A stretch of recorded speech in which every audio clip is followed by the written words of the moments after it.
Как раз в эту ночь с 25 на 26 находился на дежурстве. Сидели в пожарной части, играли в шахматы. Поступил сигнал тревоги, мы выехали, быстро собрались, выехали на машине на место загорания. De la central nuclear de Chernobyl, el aire es denso. Las alarmas comienzan a parpadear. El supervisor del turno nocturno ordena presionar el botón AC5, el mecanismo de máxima seguridad diseñado para apagar el reactor al instante y detener cualquier desastre. Es un protocolo infalible. Al presionarlo, el núcleo debería enfriarse y dormirse. Pero en lugar de apagarse, los cimientos del edificio de varios miles de toneladas comienzan a temblar. El botón de salvación acaba de convertirse en el detonador de la bomba sucia más grande jamás creada por el hombre. A lo largo de la historia, la humanidad ha construido máquinas formidables, desafiando los límites de la física y la termodinámica. Pero ninguna máquina es perfecta. Y cuando se combinan fallos de diseño silenciados por el Estado, arrogancia técnica y una cadena de errores humanos bajo presión extrema, el resultado no es un simple accidente. Es un evento que altera la composición de nuestro planeta. Hoy vamos a dejar de lado los mitos de Hollywood. No vamos a hablar de monstruos mutantes. Vamos a diseccionar, desde el punto de vista más frío y riguroso de la ingeniería, por qué explotó el reactor de Chernóbil. Vamos a abrir el núcleo de un RBMK-1000. Entenderemos el comportamiento a nivel cuántico del xenón 135 y descubriremos el fallo mecánico preciso que selló el destino de Europa aquella noche de abril. Si eres de los que necesitan entender cómo funcionan y cómo fallan los sistemas más complejos del mundo, suscríbete a Punto de Falla y activa las notificaciones. Prepárate, porque vamos hasta descender al mismísimo infierno radiactivo. Para entender la catástrofe, primero tenemos que entender la máquina. La joya de la corona del programa nuclear de la Unión Soviética era el reactor RBMK-1000. Sus siglas en ruso significan reactor de condensador de alta potencia tipo canal. A diferencia de los reactores occidentales que se construían encapsulados en pesadas vasijas de contención 100 de acero y concreto presurizado, el RBMK era una bestia de diseño completamente distinto, concebido con dos objetivos en mente: producir muchísima electricidad y, sobre todo, ser barato de construir a gran escala. Un reactor nuclear es, en su forma más básica, una máquina gigantesca para hervir agua. Dentro del núcleo, los átomos de uranio 235 son bombardeados con neutrones. Cuando un neutrón impacta un átomo de uranio, este se divide, liberando una cantidad masiva de energía en forma de calor y expulsando más neutrones que, a su vez, dividen otros átomos. Esto es lo que llamamos una reacción en cadena. Todo ese calor extremo calienta el agua que rodea el núcleo, convirtiéndola en vapor de alta presión. Ese vapor hace girar unas turbinas gigantes. Las turbinas mueven generadores, y voilà, tenemos electricidad para iluminar una ciudad entera. Pero los neutrones que salen disparados del uranio viajan demasiado rápido. Si no los frenas, simplemente atravesarán los otros átomos sin dividirlos. Necesitas algo que los ralentice para que la reacción en cadena pueda mantenerse. En la mayoría de los reactores del mundo, se utiliza agua común tanto para enfriar el núcleo como para ralentizar o moderar los neutrones. El RBMK-1000 soviético no era como los demás. Los ingenieros decidieron separar estas dos funciones por razones de costo y eficiencia operativa. Usaban agua bombeada a través de canales para enfriar el núcleo, sí, pero para ralentizar los neutrones usaban inmensos bloques de grafito sólido.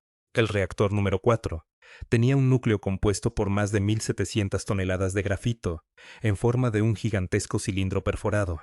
Este diseño tenía ventajas industriales. Podías cambiar el combustible sobre la marcha, sin tener que apagar el reactor, algo vital para las cuotas de producción soviéticas. Pero esta separación entre el agua refrigerante y el grafito moderador escondía una bomba de tiempo en su termodinámica, el infame coeficiente de vacío positivo.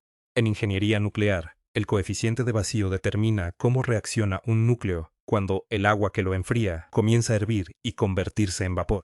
El vapor es un gas, por lo tanto, es mucho menos denso que el agua líquida. A esas burbujas de vapor se les llama vacíos. En los reactores occidentales basados en agua, donde el agua enfría y ralentiza los neutrones, si el reactor se calienta demasiado y el agua hierve, hay más vapor y menos agua líquida. Al haber menos agua, hay menos moderación de neutrones. La reacción se frena por sí sola. Es un sistema de retroalimentación negativa. El reactor tiende a apagarse naturalmente, esa prueba de fallos. Pero en el RBMK, el grafito moderaba los neutrones de manera independiente y el agua solo enfriaba. Más que eso, el agua líquida también absorbía algunos neutrones. Si el núcleo de Chernobyl se calentaba y el agua comenzaba a hervir, creando burbujas de vapor o vacíos, pasaba algo aterrador. Había menos agua líquida para absorber neutrones, pero el grafito seguía allí, inmutable, ralentizando los neutrones perfectamente y facilitando la reacción. ¿El resultado? Más vapor significaba más neutrones libres, lo que generaba más fisión, lo que generaba más calor, lo que hervía más agua creando aún más vapor. Un ciclo mortal de retroalimentación positiva, un aumento exponencial e incontrolable de la potencia. Los ingenieros de diseño de Moscú conocían este defecto. Sabían que a bajas potencias, el RBMK era terriblemente inestable, como tratar de equilibrar un lápiz sobre su punta. Pero esto era un secreto de Estado. Los operadores de la planta en la ciudad de Pripyat no sabían que operaban una máquina con tendencias suicidas. Y así llegamos al 25 de abril de 1986. La ironía más oscura de Chernobyl es que el desastre no ocurrió durante una operación rutinaria, sino durante una prueba de seguridad. La prueba en sí era teóricamente brillante. La central de Chernóbil dependía de bombas de agua masivas impulsadas por electricidad para mantener el núcleo frío. Si la central perdía la conexión a la red eléctrica externa por algún motivo, los generadores diésel de emergencia tardarían un minuto entero en encenderse y alcanzar la potencia necesaria para mover las bombas. Un minuto sin refrigeración en un núcleo nuclear activo es una eternidad. Es suficiente para derretirlo. Sin embargo, los ingenieros habían calculado que las enormes turbinas de vapor, al desconectarse, seguirían girando por inercia durante ese minuto, como la rueda de una bicicleta cuando dejas de pedalear. La prueba consistía en apagar el reactor, cortar el vapor y ver si esa rotación por inercia de la turbina podía generar suficiente electricidad para mantener las bombas de agua funcionando hasta que los generadores diésel tomaran el relevo. Para hacer esta prueba de forma segura, el reactor debía reducir su potencia térmica desde los 3200 megavatios normales a un rango estable de entre 700 y 1000 megavatios. La reducción comenzó la mañana del 25 de abril. El reactor operaba a la mitad de su capacidad, todo iba según lo planeado. Pero entonces, la red eléctrica regional en Kiev llamó a la planta de Chernóbil. Había una escasez inesperada de energía en la red debido al fallo de otra planta externa. Ordenaron que Chernóbil mantuviera el reactor operando a media potencia durante el resto del día para abastecer a la ciudad. Anatoly Dyatlov, el ingeniero jefe adjunto, aceptó la orden. El reactor se mantuvo a la mitad de su capacidad durante 9 horas. Este fue el primer clavo en el ataúd, porque la termodinámica y la física de partículas no perdonan las pausas burocráticas. Dentro de las barras de combustible de uranio, se produce una reacción compleja. Al fisionarse los átomos, se generan subproductos radiactivos. Uno de estos subproductos es un isótopo llamado yodo 135, que decae rápidamente y se convierte en xenón 135. El xenón 135 es lo que los físicos nucleares llaman un veneno. Es un gas que tiene una avidez extrema por absorber neutrones. Funciona como una esponja gigante dentro del núcleo, devorando los neutrones e impidiendo que mantengan la reacción en cadena de la fisión del uranio. Cuando el reactor funciona a máxima potencia, se produce mucho xenón, pero el calor extremo y el bombardeo masivo de neutrones logran quemar este xenón casi tan rápido como se produce, manteniéndolo en equilibrio. Pero al dejar el reactor a media potencia durante 9 horas, la dinámica cambió drásticamente. Se producía menos energía para quemar el xenón, pero el yodo residual seguía decayendo y generando más xenón. Lentamente, silenciosamente, el núcleo del reactor número 4 se estaba llenando de este gas absorbente. El reactor se estaba ahogando. A la medianoche del 26 de abril, el turno de noche tomó el control. Eran operadores jóvenes, algunos con poca experiencia en situaciones anómalas. Alexander Akimov era el jefe de turno, y Leonid Toptunov, un ingeniero de 25 años, estaba a cargo de controlar las barras del reactor. Anatoly Dyatlov estaba allí, impaciente por completar la prueba técnica que llevaba un año de retraso. A la 1 de la madrugada, reciben la orden de continuar con la reducción de potencia hacia los 700 megavatios para iniciar el test. Toptunov confiesa insertar barras de control para bajar la potencia, pero debido a un error en el sistema de control automatizado o a la propia inestabilidad del núcleo envenenado, la potencia cae en picada más allá del objetivo, cayendo brutalmente hasta solo 30 megavatios térmicos. Prácticamente un apagón total. El reactor estaba en lo que se conoce como el pozo de xenón. A esa potencia tan baja, el poco xenón que quedaba absorbió casi todos los neutrones restantes. La reacción nuclear casi se detiene por completo. El protocolo de seguridad oficial de los soviéticos dictaba claramente que si el reactor caía a esa potencia, debía apagarse de inmediato y esperar 24 horas, hasta que el xenón se disipara por sí solo. Pero Dyatlov se negó. Si apagaban el reactor, la prueba se cancelaría y tendrían que esperar otro año. Bajo gritos e intimidaciones, Dyatlov ordenó a Toptunov y Akimov que sacaran las barras de control para forzar la potencia hacia arriba. Las barras de control son cilindros hechos de boro, un material que, al igual que el xenón, absorbe neutrones. Cuando las insertas, el reactor se frena. Cuando las sacas, el reactor acelera. Toptunov comenzó a extraer barras, una por una, decenas de ellas. Intentaba luchar contra la enorme nube invisible de xenón que asfixiaba la reacción. Extrajo tantas barras de control del núcleo que superó el límite operativo de seguridad establecido. Según las normativas, siempre debía haber un mínimo de 15 a 30 barras insertadas en el núcleo para mantener la capacidad de apagado de emergencia. Aquella madrugada, Toptunov dejó apenas 8. El núcleo era un motor al que le habían quitado los frenos mientras pisaban el acelerador a fondo, pero no aceleraba porque el xenón actuaba como barro espeso alrededor de los neumáticos. Lograron estabilizar la potencia en 200 megavatios. Era demasiado baja para las especificaciones de la prueba, pero Dyatlov decidió continuar. A la 1:23:04 am, Akimov cierra el vapor a las turbinas. Comienza la prueba. Al cerrar las válvulas, el vapor que aún se generaba dentro del núcleo ya no podía salir. La presión comenzó a aumentar. Al mismo tiempo, al bajar las revoluciones de las turbinas, las inmensas bombas de agua empezaron a bombear el agua cada vez más despacio a través de los canales del reactor. Recuerda lo que explicamos hace unos minutos sobre el diseño del RBMK y el coeficiente de vacío positivo. Menos flujo de agua y más calor significaban que el restante dentro de los canales comenzaba a hervir violentamente. Se crearon burbujas de vapor masivas. Ese vapor desplazó al agua líquida, sin el agua que absorbía parte de los neutrones, y con el grafito intacto a su alrededor, el número de neutrones libres se disparó.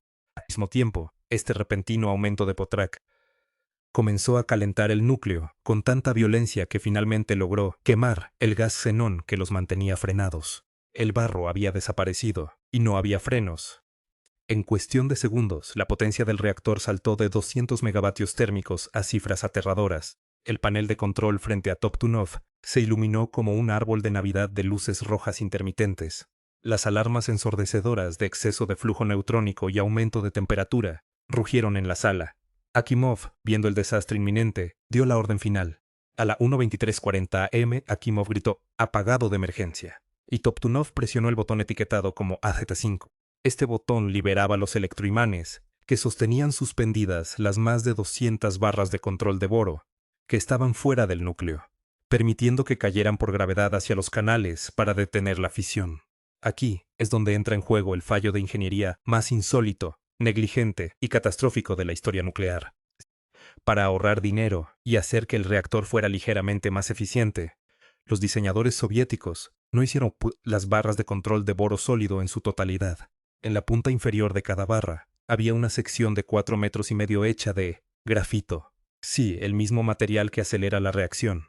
Cuando Toptunov presionó el AZ5, las pesadas barras comenzaron a descender hacia el núcleo, pero debido a que habían sido extraídas casi en su totalidad, lo primero que entró en la parte inferior del núcleo sobrecalentado no fue el boro que frena la fisión.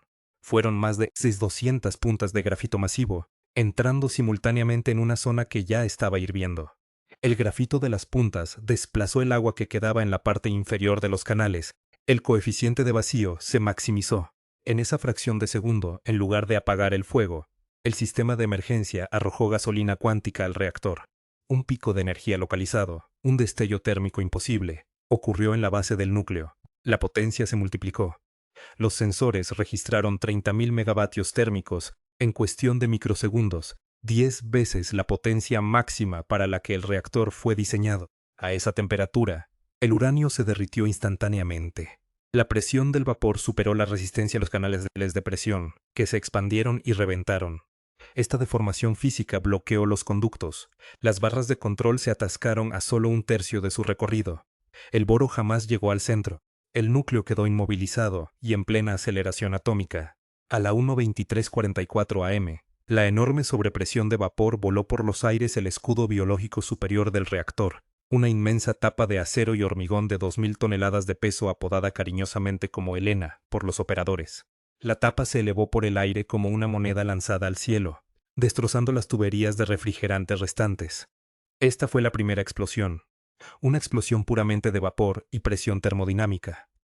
Al abrirse el núcleo al aire, el agua supercalentada se expuso a los metales derretidos del circonio de los canales. Esta reacción química a temperaturas abrasadoras generó enormes cantidades de gas hidrógeno. Unos 2 o 3 segundos después de la primera detonación, el hidrógeno se mezcló con el oxígeno atmosférico y provocó una segunda explosión. Esta vez fue una deflagración química masiva, mucho más violenta. La segunda explosión destrozó el techo del edificio, esparciendo fragmentos de uranio, en llamas, bloques de grafito incandescente altamente radiactivos y escombros tóxicos por todo el techo de los reactores adyacentes y las áreas circundantes de la central. El corazón radiactivo de la máquina quedó totalmente expuesto al cielo estrellado de Ucrania, liberando una columna de humo invisible y mortal que vomitaría contaminación radiactiva sobre Europa durante días. Y aquí, un dato curioso que pocos ingenieros mencionan. La radiación liberada fue tan intensa que durante el incendio del grafito expuesto, el aire sobre el reactor brillaba con un aura azul iridiscente y fantasmal. No era fuego convencional. Era el efecto Cherenkov, una visualización física producida cuando las partículas cargadas de alta energía atraviesan el aire a una velocidad superior a la de la luz en ese medio, excitando las moléculas de aire y haciéndolas brillar. Los operadores que salieron a ver qué había pasado describieron aquel resplandor hipnótico antes de recibir dosis letales de radiación. Lo que vino después fue una batalla heroica de bomberos, mineros y liquidadores que sacrificaron su salud y sus vidas para contener el monstruo. Construyeron el primer sarcófago, una gigantesca estructura de hormigón y acero levantada a toda prisa en condiciones de radiación que derretían los componentes electrónicos de los robots. Era una obra de ingeniería brutal, diseñada para durar solo unas pocas décadas, mientras el mundo ideaba una solución permanente. Hoy en día, el reactor destrozado está cubierto por el nuevo confinamiento seguro. Es la estructura móvil terrestre más grande jamás construida por el ser humano. Un gigantesco arco de acero de 36.000 toneladas diseñado para contener el polvo radiactivo y proteger la ruina durante al menos 100 años más. La tragedia de Chernóbil no nos enseñó que la energía nuclear sea inherentemente mala. De hecho, sigue siendo una de las fuentes de energía más limpias de las que disponemos. Lo que Chernóbil le enseñó a los ingenieros de todo el mundo es que el diseño de sistemas críticos jamás debe subordinarse al costo barato y que la seguridad jamás debe esconderse detrás del secreto. Un reactor no debe tener un coeficiente de vacío positivo, sin sistemas automáticos de seguridad redundantes e ineludibles. Las barras de control de emergencia nunca deben tener un diseño que agrave el problema en el momento crítico. Y sobre todo, los operadores humanos, no importa cuánta presión enfrenten, deben comprender las verdaderas leyes físicas de la máquina que operan. En Chernóbil, operaban en la ignorancia, confiando en una máquina que había sido diseñada con mentiras institucionales en sus planos. ¿Crees que el secretismo institucional podría volver a provocar un fallo de diseño a esta escala en las tecnologías emergentes de hoy, como la inteligencia artificial o los viajes espaciales comerciales? Déjame tu análisis en la caja de comentarios. Esto ha sido Punto de Falla. Si encontraste valor en esta disección técnica profunda, apóyanos suscribiéndote al canal, dejando un me gusta y compartiendo todo con otras mentes curiosas y analíticas. El conocimiento sobre nuestros peores errores es la única garantía de un futuro mejor diseñado. Nos vemos en la próxima investigación.